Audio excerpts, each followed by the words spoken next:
Is it not recording? There it goes. We'll try again. Good morning, everyone. Thank y'all so much for tuning in to Ask an Islander. We are here with JP Regalado. We are going to be talking about advising today. I know that nobody really wants to think about it, but we are literally in the middle of midterms, and we're about ready to start registering for spring. I can't believe it. So thank y'all so much. Thank you for sitting down with us today. I have some student questions that were submitted that we're just going to kind of work through. Sure. And then if anybody has questions, feel free to post them and we'll answer them in real time. Just let us know. So we are full scale getting ready to register starting October 30th.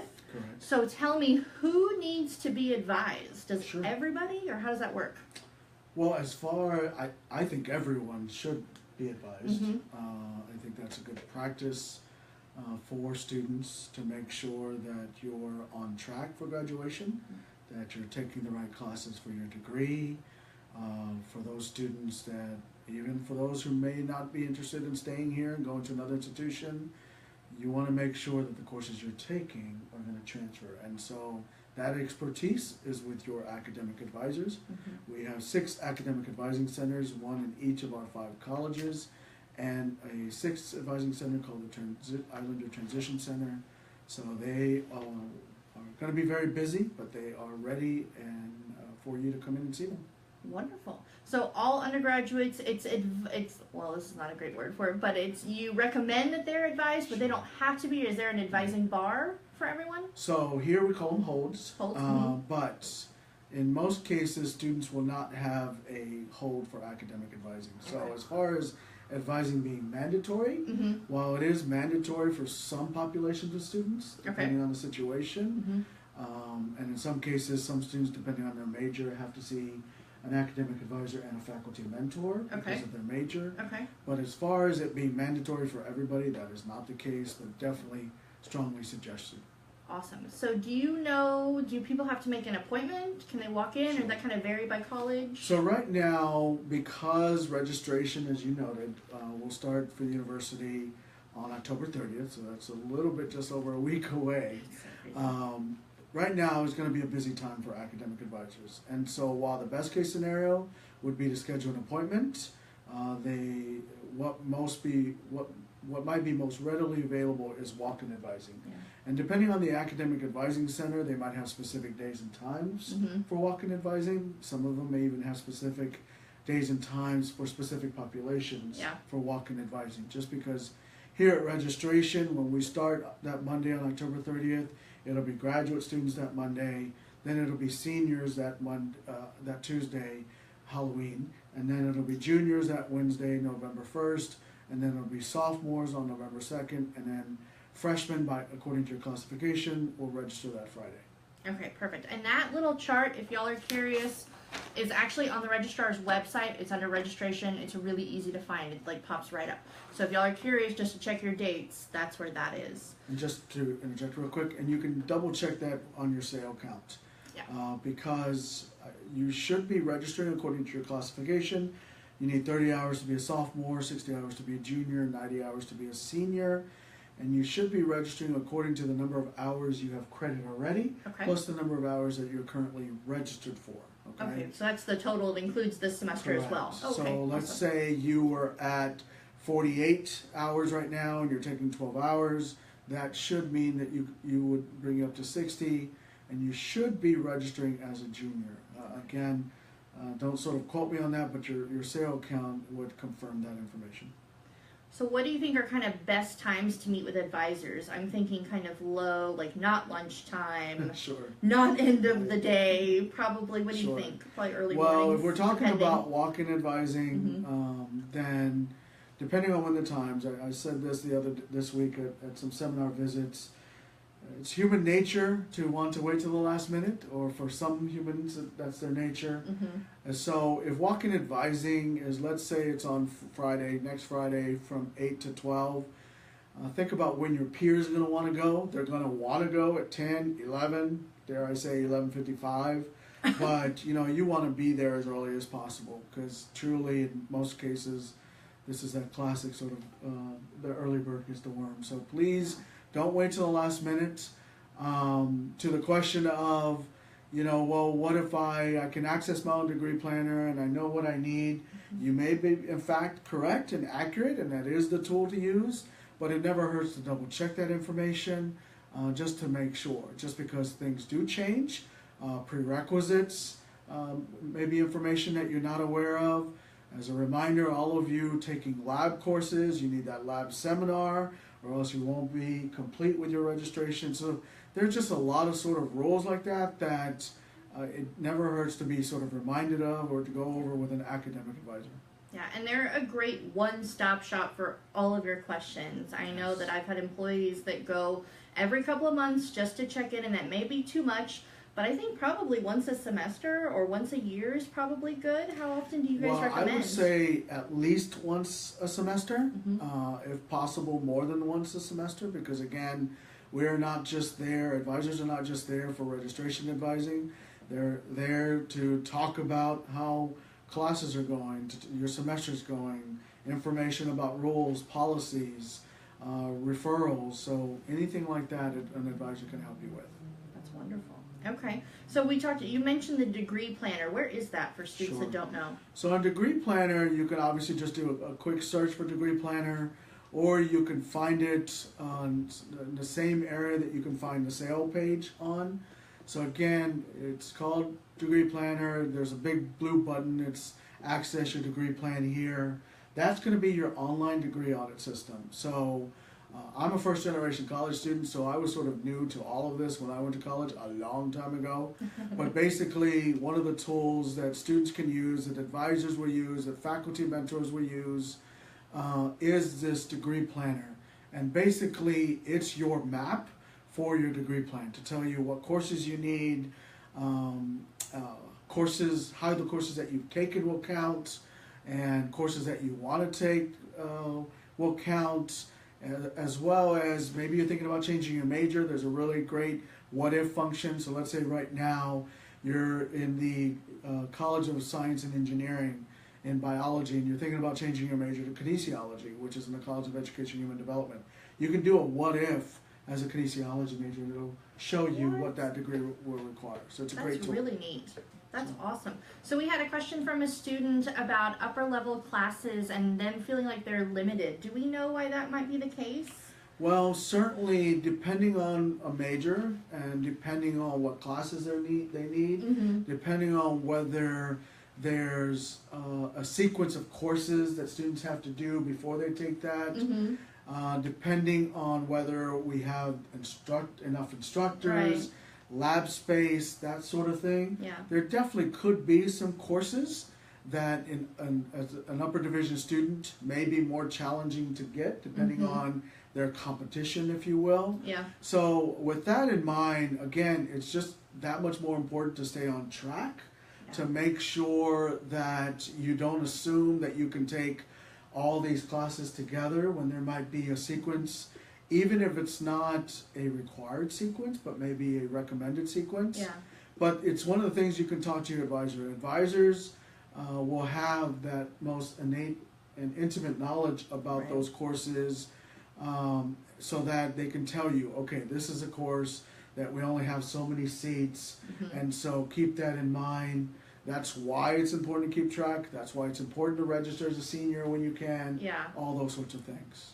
So then I guess my other question is, if we're having people that are concerned about the limited number, is there a way to suggest ideas for classes, or how do the classes get added, changed? Sure. How can students get involved in that? Well, schedules for the spring, for example, are already available for you to view, so you can start seeing if the courses that you need are being offered in the spring, okay?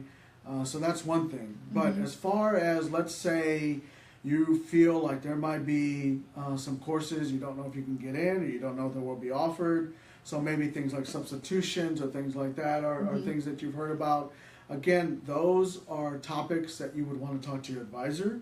While those cases exist, they're usually situational. They're usually case by case. As far as, I think a question was, can an alternative course count for credit if a student needs 2 classes to graduate but they aren't offered in a subsequent semester? That's a very specific question that I can't answer without knowing more information. So my advice to that particular student or any student in that situation is please talk to your academic advisor and or faculty mentor, and so they can sort of guide you in that process, because that is very college major specific, Yeah. in some cases situation specific. Absolutely. We generally don't allow one course to count for more than for Right. multiple courses, but there are such things as substitutions. But again, they're usually in many cases, let's say someone took a transfer course from out of state that they think should count as a requirement.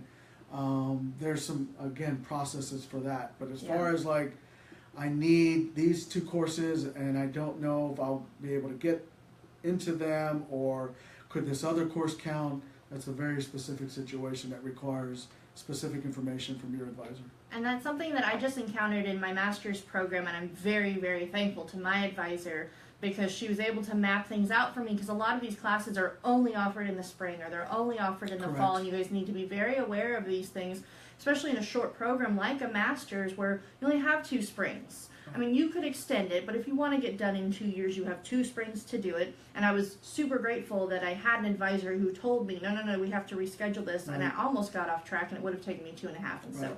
that's something you could easily avoidable. And on the undergraduate level, that's certainly the case, but even more important if, let's say, you're in like a professional program like pre-nursing, pre-pharmacy, pre-physical therapy, or any program where you're going to need to sort of apply, Yeah. and you have a certain timeline of when you want to do that, you definitely want to stay on track. I think we got another question about, let's see, do freshmen have to meet with their advisor to schedule their learning community? You should meet with an advisor to talk about your learning community options. Certainly the learning communities, the options we have are in dyads, triads, tetrads.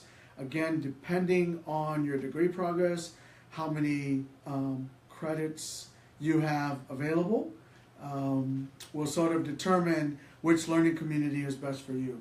Okay. Now let's pause it for just a second. I think we're having sound issues.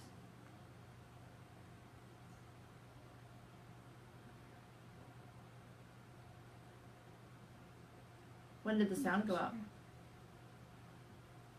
Doesn't say. It just says like no microphone or something? Just Shauna commented that there was no sound. Oh. One of our comments.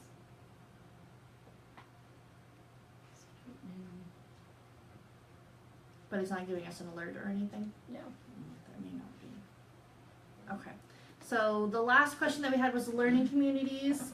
And do you want to go ahead and reiterate that just Sure. in case the sound went out for that one? So as far as do you need to see an advisor to get into a learning community, not necessarily, but you should see an advisor about which learning community is the best match fit for you, whether it's course-wise. Some of our learning communities are major specific, others are more general. There's a combination of dyads, triads, and tetrads, so a combination of 2, 3, or 4 classes. So that's really why you should talk to your advisor. Some of them may require special permission as far as they were designed for certain populations, but again, just like anything else, just like you're picking your classes, you definitely should see your academic advisor about which learning community is best for you. Okay, so I have a really popular question that we got, which is what can I do if a class that I need to take fills up? Sure. So that's sort of always challenging. So one of the things to know, especially for our first semester students, is that when registrations opens on October 30th, and then when your time comes up that week, registration will stay open until classes start in January. So students literally have that much amount of time for drops and adds. And so the first thing advice would be just, if at first you don't succeed, just keep sort of checking and trying and whatnot. The other would be to talk to your academic advisor. Again, if they work much more closely with departments, they are much more aware about demands for seats, and so they may be privy to information about, well, we're trying to open up a new section, or we didn't anticipate this much demand, the department's working on it. And then of course you're contacting the department. Depending on the course, depending on the department, you may also be recommended to communicate to contact the professor. But definitely right now, hold off on that. It's too early. if let's say you can't get into that class in a couple weeks from now, the initial advice is to keep working at it. Students will get dropped for non-payment at some point before classes start in January. Obviously, there might be some students who register and then for some reason not be here and drop classes before classes start. So things like that are always sort of happening. But the other bit of advice would be to talk to your advisor. Okay, perfect. And our last question that we're going to talk about, and this is something that I actually experienced in undergrad. So if I start under this school year's catalog, Sure. is that the catalog? Are you kind of grandfathered into that catalog? So if the requirements change in 2 years when you're in the middle of your program, Sure. you're set. So we do, when students, this might be a law or certainly a university sort of policy, but basically when a student starts in any given year in a Texas institution of higher education, they are put in generally this sort of 2-year catalog. So let's say right now, a student is starting right now, and it's a 17-18 catalog or a 1-year catalog. You're in that catalog for 6 years. So you have 6 years within that catalog to graduate. Oh, okay. Now what may happen, as you mentioned, let's say the 18-19 or the 19-20 or somewhere down the road in the future, your degree changed. So let's say the easiest example I could use right now is, let's say I'm an English major, and then next year English sort of changes some of their major requirements, right? And students have the option to opt in to a newer. You can't go back, okay? Oh, okay. You can't go back to an older catalog if you weren't enrolled, but you can certainly move forward in a catalog, okay? But the catalog that you start in, you have 6 years. Okay. And so we can't necessarily move you catalog. Now, there's sometimes catalogs change or like core changes. We've had that. And so if a newer or a catalog or core may be better fit for a student. Right. So it might be recommended to change, but you don't. A student doesn't have to. But basically, any student in any Texas Institute of Higher Education, public institute of higher education, has 6 years to complete that catalog that they were originally put into. That's awesome. Okay. Wonderful. It's a little tricky for our transfer students because let's say you started college in 2015, but you started here in 2017. You will probably be put in the 17 TAMU-CC catalog, Gotcha. but you might be eligible for an older catalog. But in general, when you start here, let's say this is your first semester in college, period, you can't go back, but you can go forward. Gotcha. Wonderful. Well, awesome. Well, thank you so much for sitting down with us. We appreciate it. Guys, if y'all want to post any more questions, we will be keeping an eye on this after the fact. So go ahead and watch the replay. We'll answer any of your other questions. Also, next Friday, we are sitting down with Maggie Cooper. We're going to talk about past open house. We're having Halloween carnivals. Get excited. It's that time of year. We'll talk to you next Friday. Thanks, y'all. Good luck.